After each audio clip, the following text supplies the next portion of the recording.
Então, alunos de Direito Empresarial 1, dando continuidade, à nossa aula a respeito de sociedades, essa parte introdutória, certo? Vamos ver agora o conceito e vamos ver então as formas de classificação, certo? Que a sociedade ela pode ter. Então, pelo que foi falado no primeiro vídeo, por tudo que já foi exposto, no primeiro vídeo a respeito de sociedades dessa parte introdutória, como podemos então conceituar sociedades? Bem, expliquei a vocês a grande problemática hoje que existe entre uma sociedade e uma Eireli, principalmente no que a gente toca em sociedades limitadas, unipessoais, que hoje eu não vejo mais diferença alguma, certo?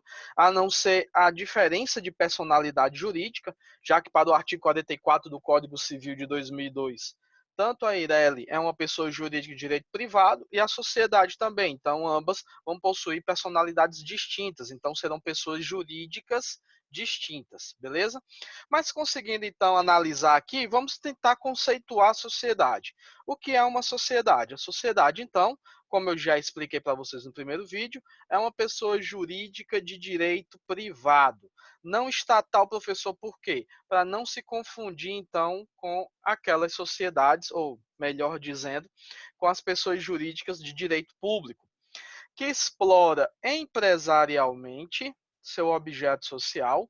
Então, lembre da primeiro vídeo, as sociedades elas vão explorar com um fim lucrativo, certo, seu objeto social, tá? Ou adota forma de sociedade por ações, beleza? E o que que acontece? Essas pessoas jurídicas, elas obrigatoriamente, antes da entrada em vigor da Lei de Liberdade Econômica, elas tinham essa necessidade de ter, uma pluralidade de pessoas. Logo após, então, a introdução, que alterou, certo, as normas de sociedade limitada, permitindo, então, uma sociedade unipessoal, a gente não encontra mais essa obrigatoriedade da sociedade ser, possuir uma pluralidade de sócios, beleza? Então, veja que nem mais coloquei aqui dentro do conceito, porque agora a sociedade ela pode ser tanto pluripessoal quanto unipessoal. Ela pode ter tanto uma pluralidade de sócios, dois ou mais, como ela pode ter um sócio apenas, beleza? E o que que acontece? As sociedades elas surgem mediante uma celebração de um contrato, né? Artigo 981. Você aprendeu que elas precisam pegar seus atos constitutivos e levarem para efeito de registro. E os atos constitutivos vão se dividir tanto em um contrato social quanto em um estatuto social. Então, o artigo 981 vai dizer: celebram um contrato de sociedade as pessoas que reciprocamente se obrigam a contribuir com bens ou serviços para o exercício de atividade econômica e a partilha entre si dos resultados. Então veja que eu preciso de uma celebração de contrato para o surgimento da sociedade. É esse contrato que vai ser levado para efeito de registro, ou na junta comercial, ou no cartório das pessoas jurídicas, beleza? E dentro desse contrato, os sócios eles vão se comprometer a reciprocamente se ajudarem a contribuir para o desenvolvimento da sociedade, seja com bens ou seja com serviços, seja com bens ou seja com serviços, beleza? E o que que acontece? Chegamos então, o direito civil e o direito empresarial chegou então a uma teoria contratualista, onde então os sócios se comprometem entre si, certo? Tanto no desenvolvimento quanto na constituição da sociedade, mediante um contrato. Só que esse contrato, diferente dos contratos da grande maioria que a gente estuda, ele é um contrato plurilateral.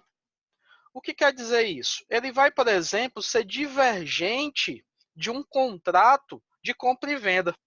No contrato de compra e venda, você de um lado tem um comprador e de outro lado você vai ter o quê? Um vendedor. E nesse contrato, nós temos aqui vontades divergentes. O comprador está afim de um bem ou de um serviço do vendedor, enquanto que o vendedor ele está interessado no dinheiro do comprador. Então veja que as vontades de colaboração entre si nesse contrato são antagônicas. Elas não vão convergir, elas vão ser diferentes. O comprador, ele quer um bem, ele quer um serviço e está disposto a pagar por isso. Já o vendedor, ele quer dinheiro, por quê? Porque ele tem um bem ou um serviço para dar em troca desse dinheiro. Então vejam que as vontades, elas não se convergem.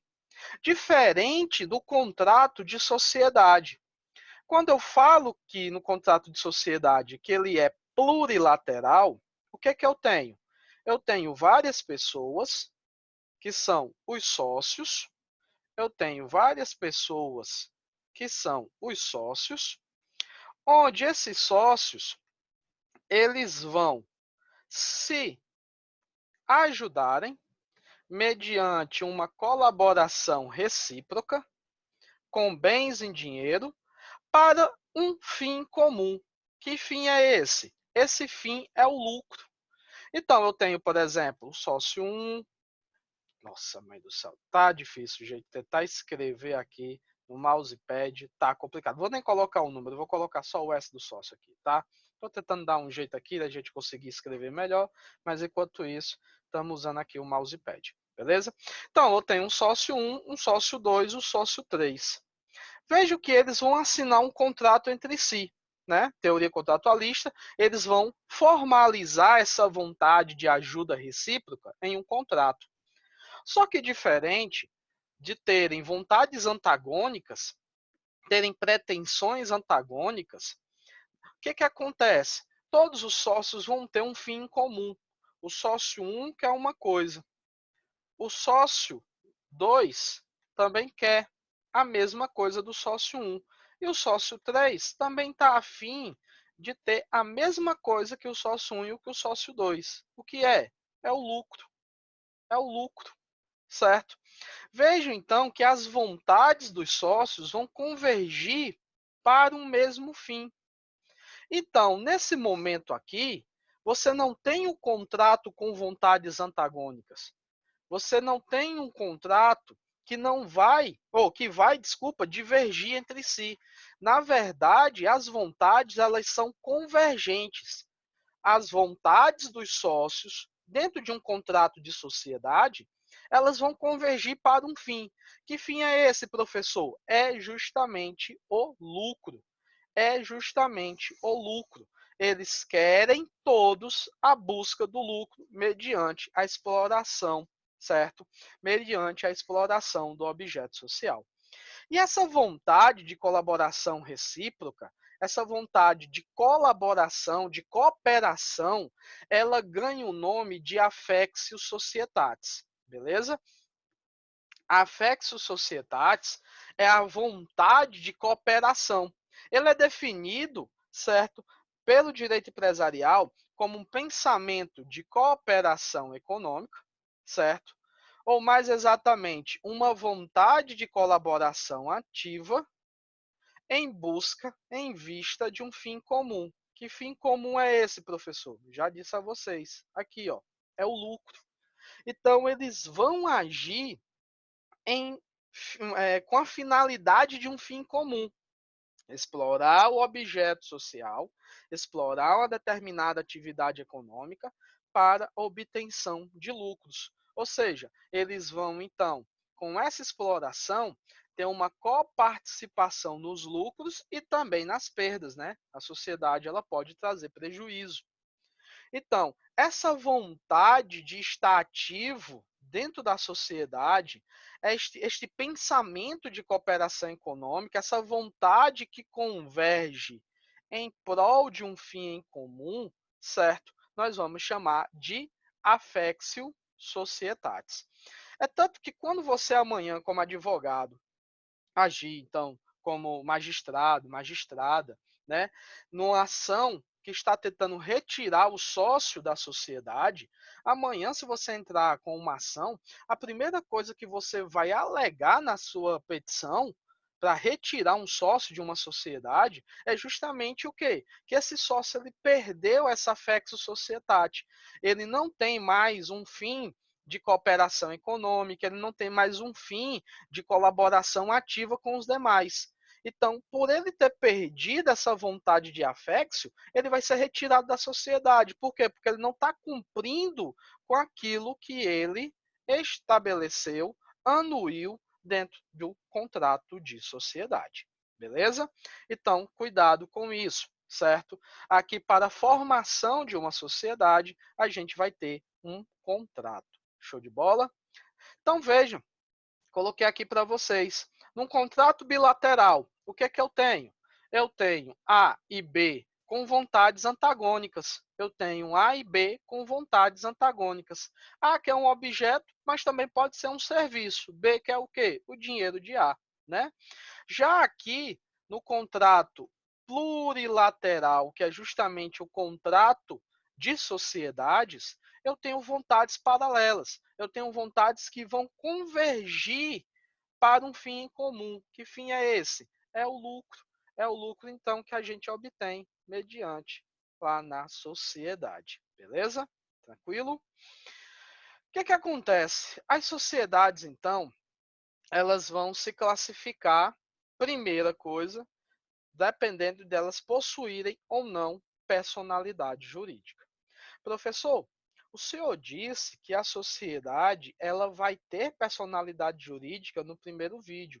É tanto que eu tenho aquelas 3 consequências a respeito da sociedade. Só que agora o senhor está dizendo que teremos sociedades não personificadas? O que acontece? As sociedades no Brasil, no Código Civil de 2002, elas se dividem em sociedades personificadas e não personificadas. O nome, gente, já diz tudo. A sociedade, ela é personificada, por quê? Porque ela tem personalidade jurídica. E a sociedade, ela é não personificada, por quê? Porque ela não possui personalidade jurídica. Ela não vai possuir personalidade jurídica. Professor, e por quê? Porque o legislador, em 2002, quando ele foi instituir o Código Civil, que ele foi, então, falar a respeito das sociedades, ele percebeu que a grande maioria das sociedades brasileiras não tinham seu registro, né? Porque, basicamente, não adotava-se, como vocês aprenderam, a teoria dos atos de empresa, adotávamos a teoria dos atos de comércio, comerciante era somente aquilo que estava estabelecido na lei, era somente aquelas pessoas que exerciam determinada atividade conforme a lei, né? Então, a grande maioria das outras atividades que não se encaixavam, como não era sociedade comercial, não tinha, então, um registro no órgão competente. Então, o que acontece? O legislador ele percebeu que cerca de 60%, 70% das sociedades brasileiras não tinham registro.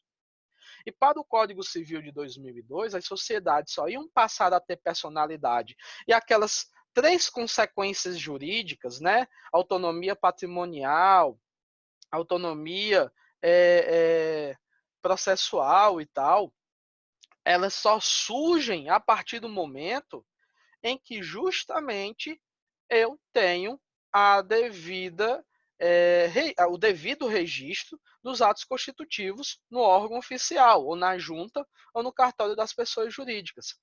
Então, a partir desse momento que o legislador percebeu que 60% a 70% das sociedades não tinham esse registro, eles não iam ter personalidade, e a insegurança jurídica ela ia reinar. O que ia acontecer com os contratos que foram firmados por essa espécie de sociedade que vai passar de um dia para o outro a não ter mais uma personalidade? E aí, como vai ser os regramentos jurídicos? E se ela não se registrar? E se ela continuar sem registro? Então, o legislador, em 2002, ele se viu na necessidade de trazer codificações a respeito dessas sociedades que, por não levarem o seu contrato social, o seu estatuto social, o seu ato constitutivo para efeito de registro, elas então iam ficar sem personalidade jurídica, elas iam então ficar não personificadas.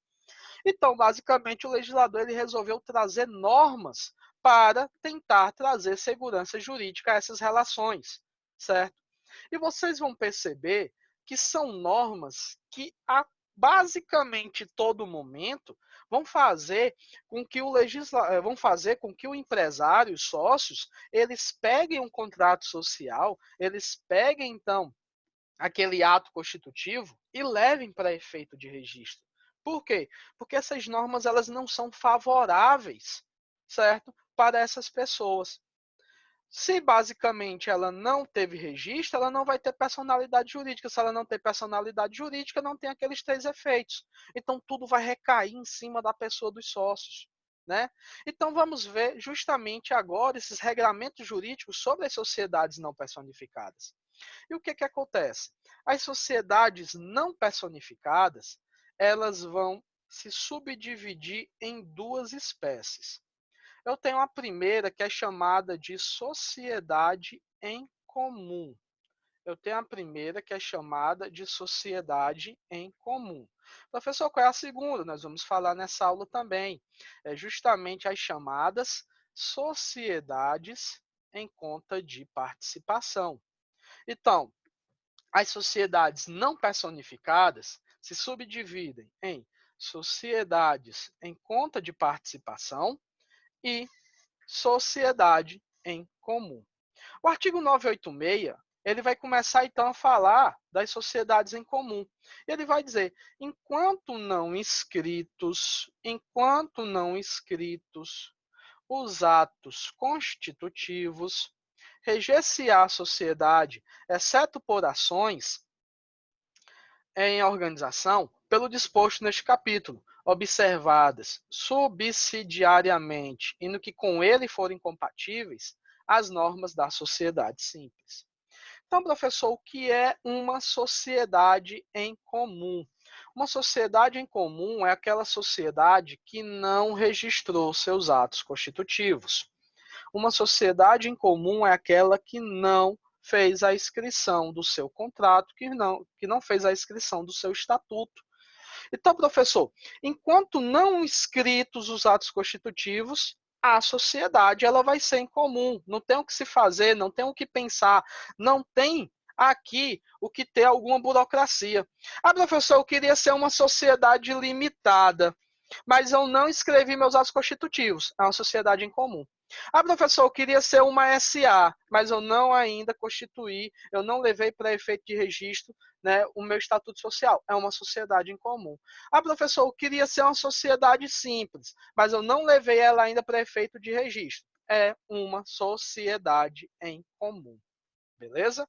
Então aqui não tem o que se pensar 2 vezes. Enquanto não inscritos os atos constitutivos, a sociedade ela vai ser considerada uma sociedade em comum e ela vai ser regida por essas normas que nós vamos aprender agora. O que acontece?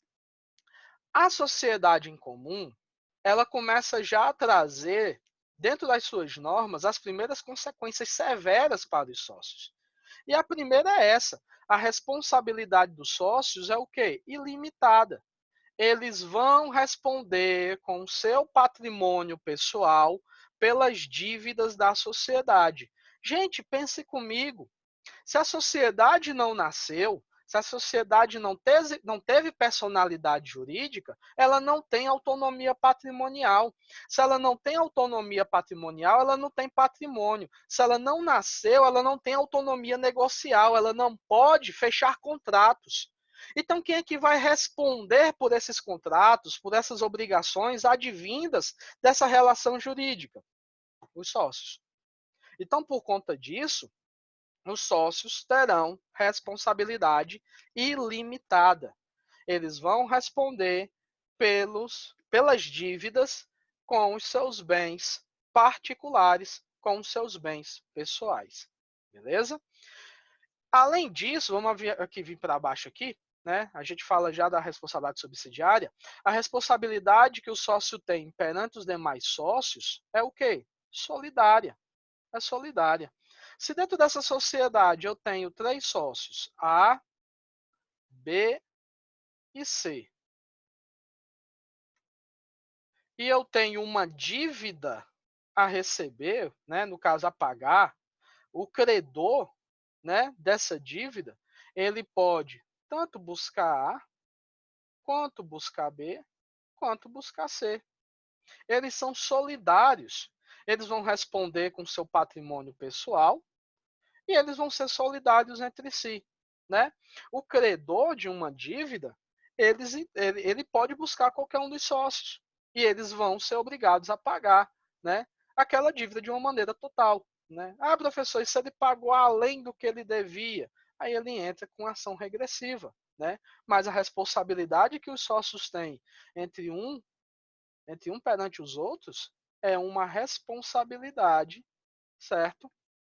Solidária. A única vantagem que você vai encontrar aqui é a responsabilidade que os sócios terão de maneira subsidiária. É a responsabilidade que os sócios terão de maneira subsidiária. E aqui você pode anotar no seu caderno. Não me importa a espécie de sociedade, a responsabilidade delas sempre será subsidiária. Não me importa se ela é personificada ou não personificada, não me importa se ela em conta de participação ou se por acaso ela é uma sociedade em comum, não me importa se é limitada, se é uma SA, se é em nome coletivo, se é em comandita simples, se é em comandita por ações, se é uma cooperativa, a responsabilidade que os sócios têm será sempre subsidiária. E muita atenção aqui agora. Professor, o que é ter uma responsabilidade subsidiária? Quando a gente fala em responsabilidade subsidiária, é aplicar uma responsabilidade onde vai recair o chamado benefício de ordem. É aplicar o que vai ser o chamado benefício de ordem. Professor, o que é o benefício de ordem? O benefício de ordem se encontra no artigo 1024 do Código Civil e diz assim, ó, os bens particulares dos sócios não podem ser executados por dívidas da sociedade, senão depois de executados os bens sociais. Professor, o que são bens sociais mesmo? São bens que são da sociedade. São bens que fazem parte do patrimônio da sociedade. Então, professor, o que é um benefício de ordem? O benefício de ordem, como o próprio nome diz, é justamente seguir uma ordem para executar os bens. Então, eu fiz uma dívida, ou melhor, eu fiz um crédito com uma sociedade. A sociedade fez uma dívida comigo. Então, eu tenho, por exemplo, com ela um crédito de 200 mil reais. Eu tenho com ela um crédito de 200 mil reais. Eu tenho com ela um crédito de 200 mil reais. O que acontece? Os sócios vão ter responsabilidade limitada. Já disse a vocês, os bens particulares vão estar sendo atingidos. E a responsabilidade é solidária.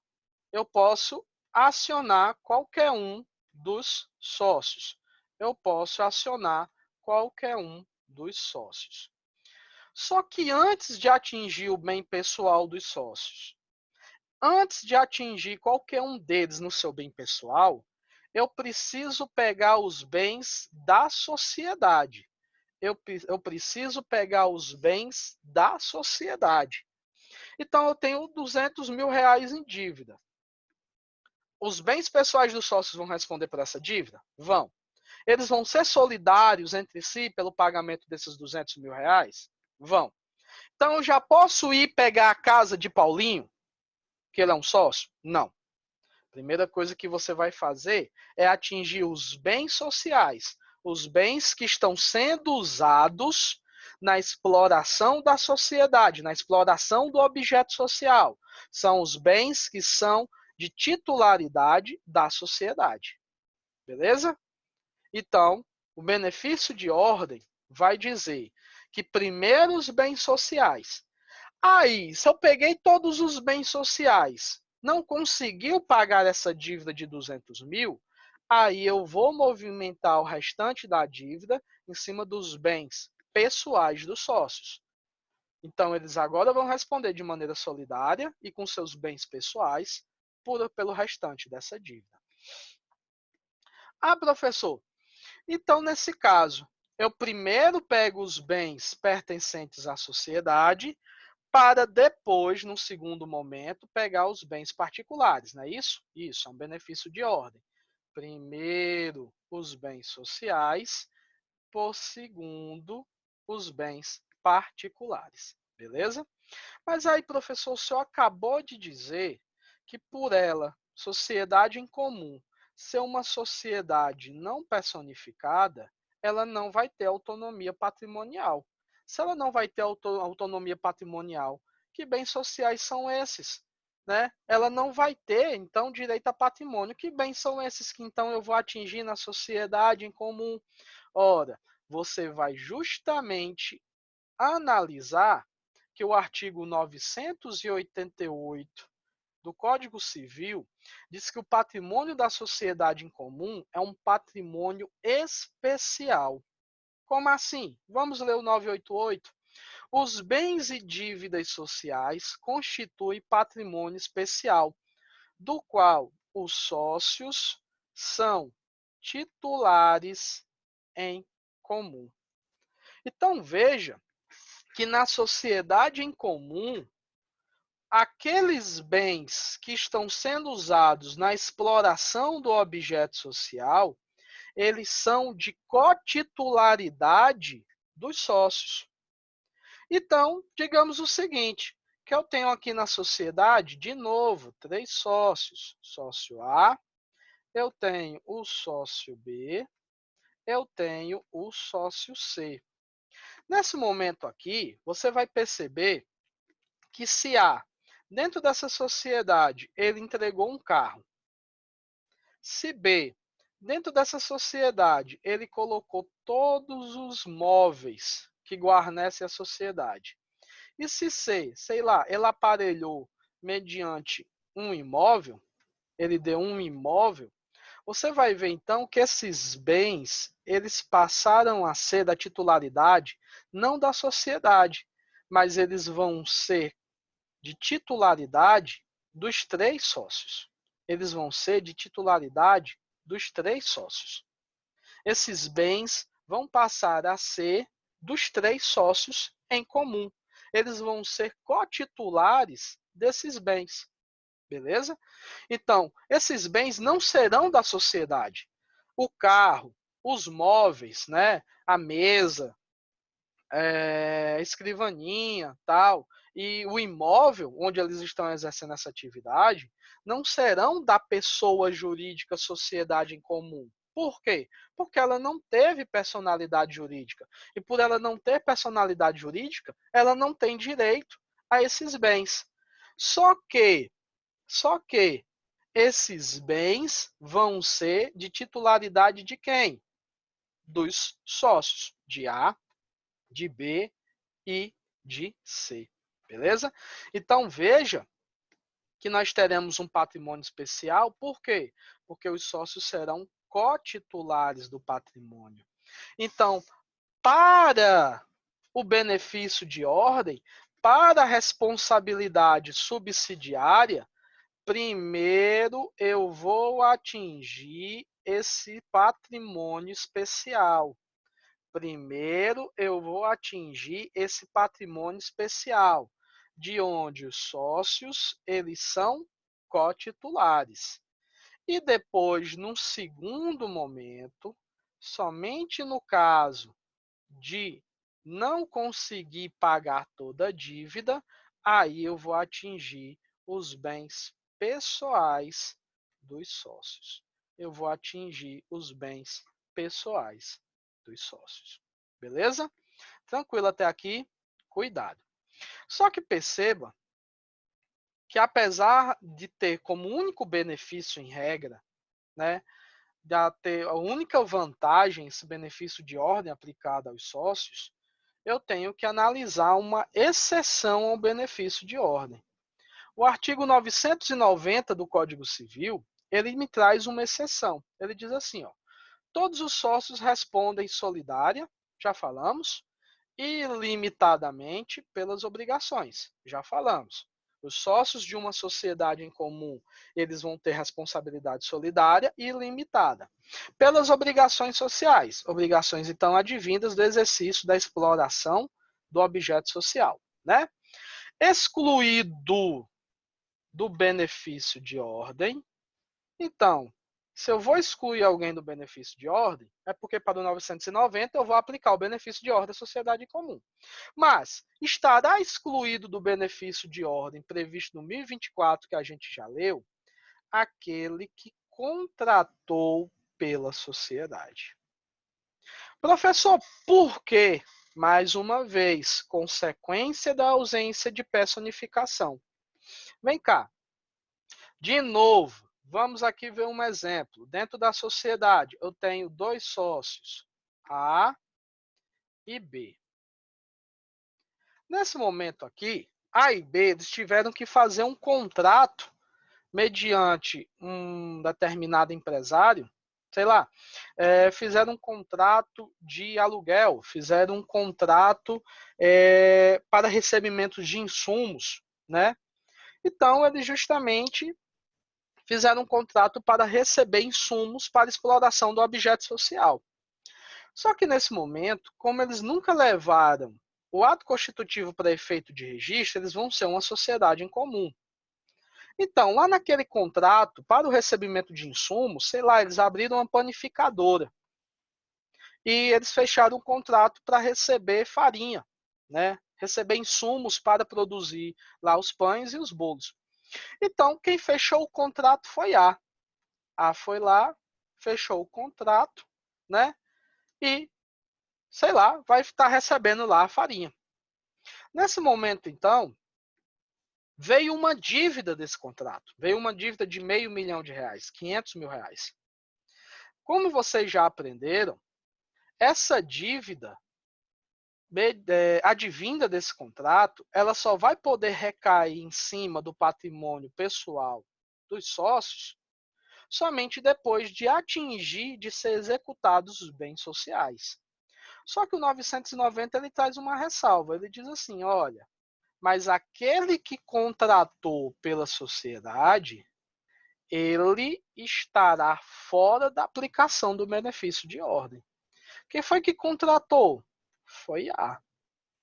Então, nesse caso, veja que o contrato não foi celebrado entre a sociedade e o outro empresário, mas o contrato foi celebrado entre A e o outro empresário. Por quê? Porque a sociedade não tem personalidade jurídica. Então, nesse momento, A ele vai estar fora do benefício de ordem. Ele foi aquele que contratou. Então, o empresário que fechou esse contrato, ele pode atingir tantos os bens da sociedade primeiro, bem como ao mesmo tempo ir buscar os bens de A. E buscar os bens de A. Por quê? Porque A ele está excluído do benefício de ordem. Beleza? Então, cuidado com isso. Aquele que contratou pela sociedade, ele está excluído do benefício de ordem. Show de bola?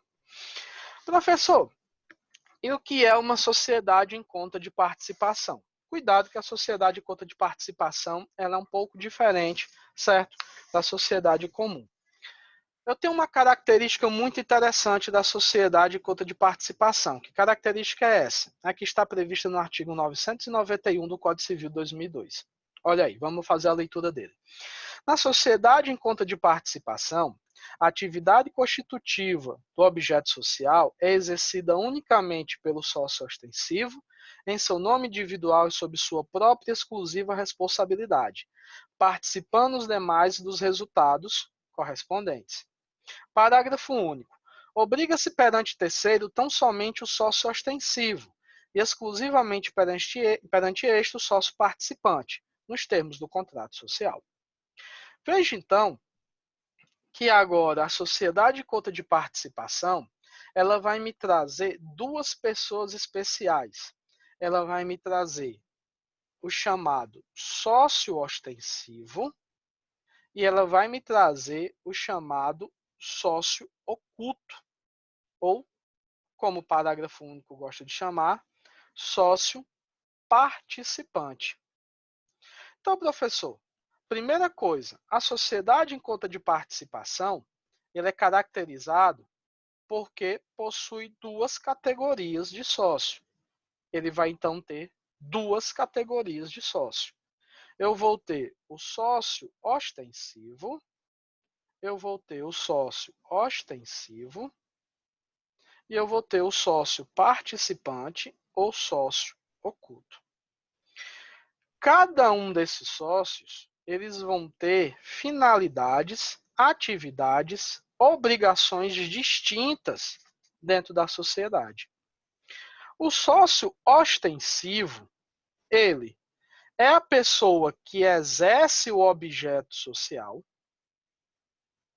ele é a pessoa que vai ter responsabilidade exclusiva e ele vai agir em seu nome individual.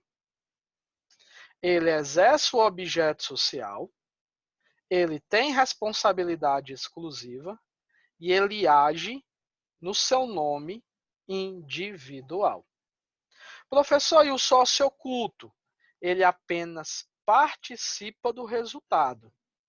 Ou seja, ele apenas vai ter uma participação nos lucros ou nas perdas da sociedade.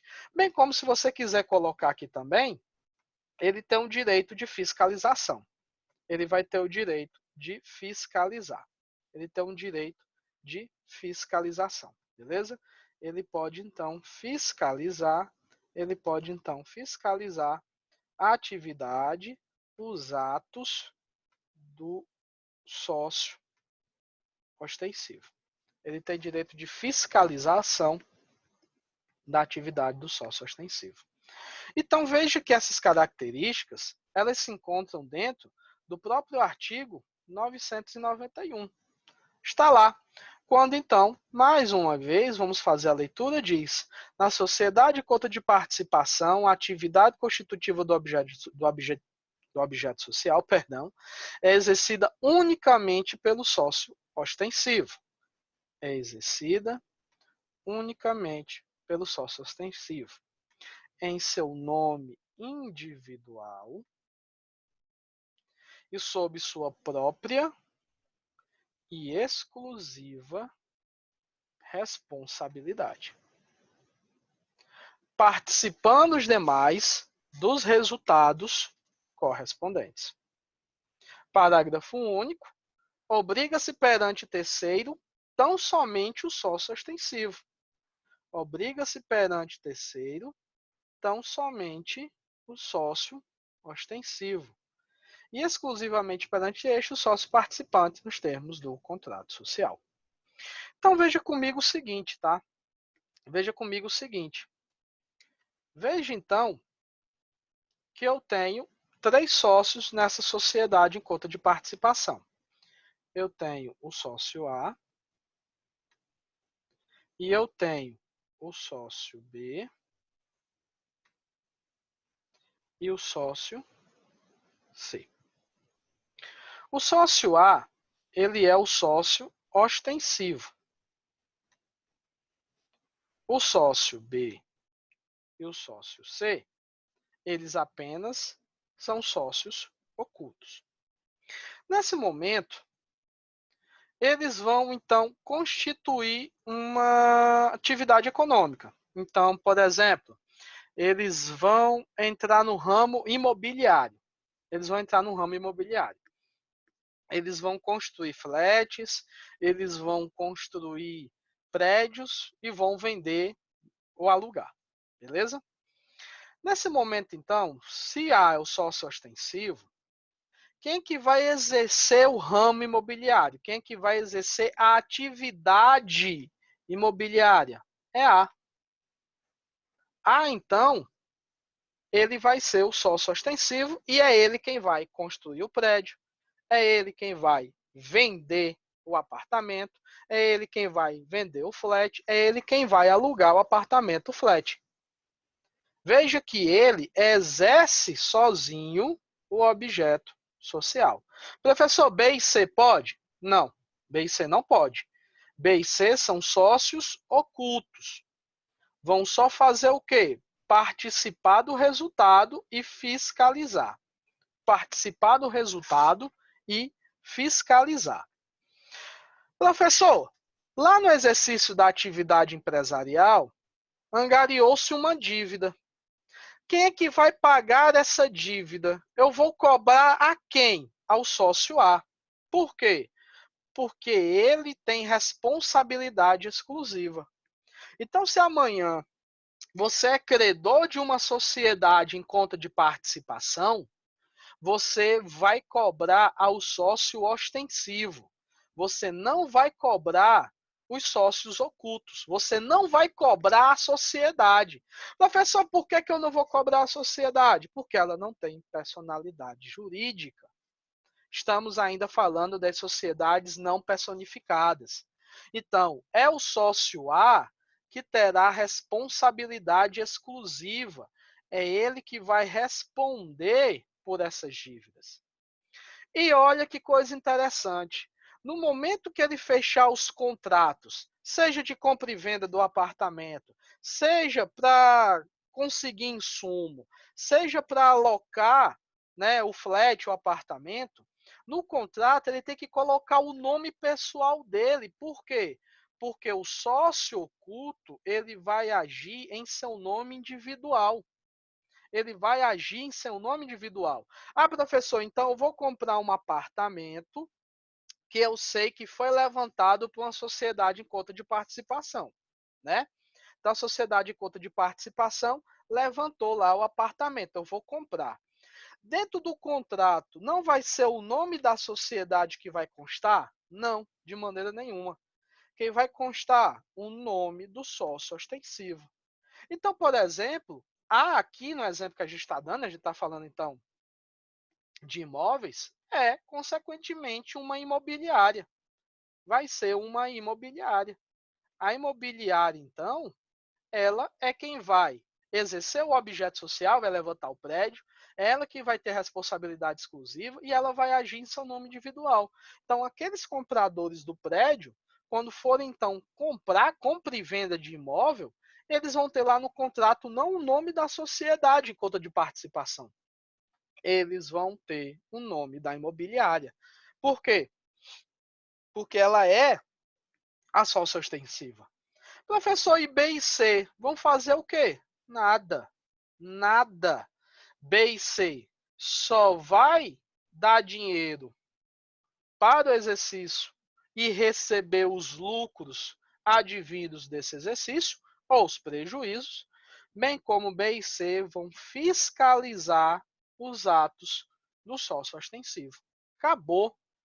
Professor, e se B e C resolverem exercer atividade empresarial? Se B e C resolverem, então, participar da compra e venda.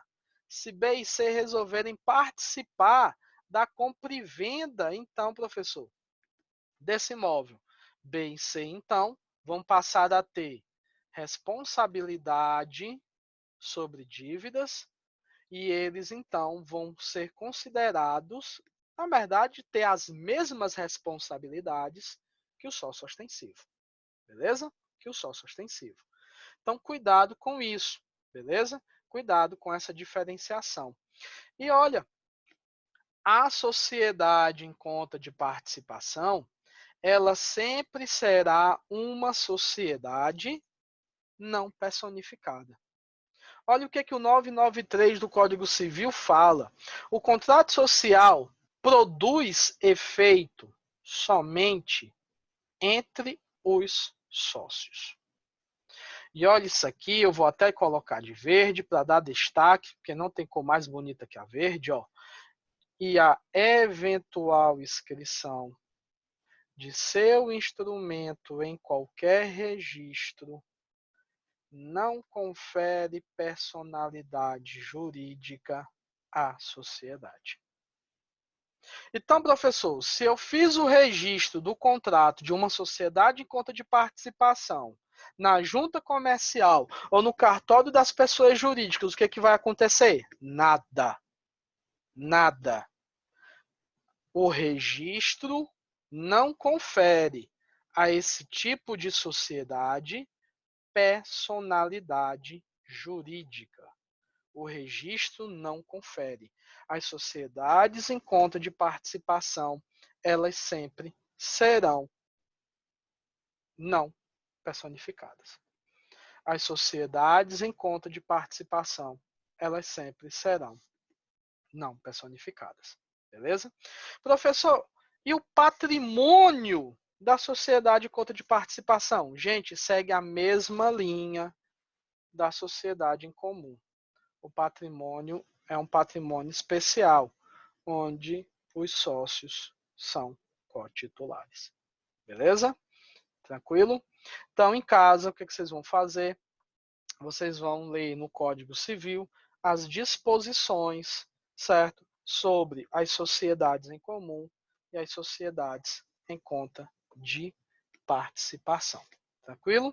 Show de bola? O que acontece, gente? Vamos falar sobre sociedades personificadas e a classificação dela, mas eu estou achando que o vídeo está ficando muito extenso, tá? Então eu vou parar por aqui e aí a gente vai fazer um terceiro vídeo para falar sobre a classificação das sociedades personificadas, tá bom? Beleza, então. Cheiro no coração e até mais.